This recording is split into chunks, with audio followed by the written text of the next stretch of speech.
Welcome to JD29 Studio YouTube channel. At this time precisely on the 21st of April 2016 we will preach on Psyched about the Harriet Tubman $20. Prepare to wait.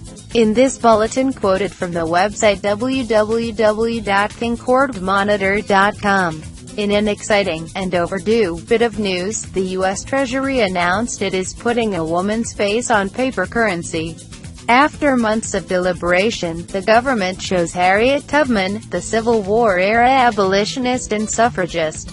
She'll grace the $20 bill, replacing Andrew Jackson. Exactly when this happens remains to be seen. The government moves at a glacial pace, especially when redesigning currency. In an open letter posted on Medium, Treasury Secretary Jacob Lew said the Bureau of Engraving and Printing is hard at work creating new looks for $20, $10, and $5 notes, which it will unveil in 2020. That's 5 years spent remaking some very small pieces of paper. At first blush, Lew's announcement sounds like a victory for women, people of color, and their advocates. In addition to the Tubman $20, the 10 gets a makeover too. That's the bill the government suggested remaking with a woman in the first place, but that plan didn't go over well. And so Hamilton will remain on the face. You can thank, or blame, the hit musical Hamilton for that, while the obverse will feature abolitionists and women's rights activists Lucretia Mott, Sojourner Truth, Susan B. Anthony, Elizabeth Cady Stanton, and Alice Paul. The $5 bill is changing as well. To honor historic events that occurred at the Lincoln Memorial in service of our democracy, according to the Treasury.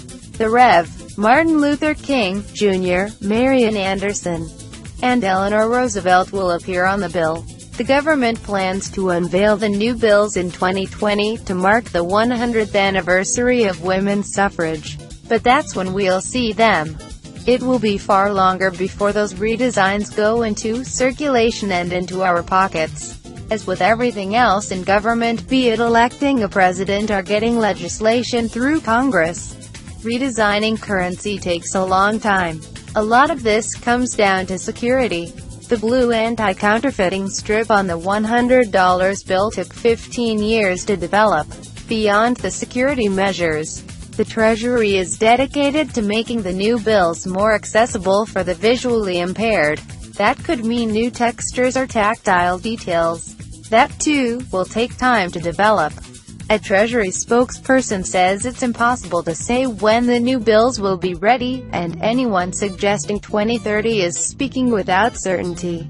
In an op-ed she wrote for the New York Times, Cokie Roberts described this as, yet another, wait your turn, moment for American women. That's a valid complaint. One underscored by the very real question of whether anyone will be using cash in 2030. Technologists and futurists have long predicted the end of cash, and the rise of cryptocurrencies like Bitcoin. The success of startups like Square, and the ubiquity of ATM cards and electronic payments suggests that day is coming. But cash isn't going anywhere. As the BBC smartly pointed out not long ago, cash is untraceable, off the grid, and works internationally, all of which makes it utterly indispensable. It's also trending just fine.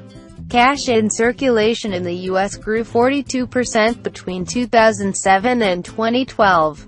In a world made easier by Venmo and Apply Pay and the like, it's easy to forget there are people who cannot, or will not, use such technology. That probably won't change in 15 or 20 years. Thus the news this Thursday, April 21, 2016.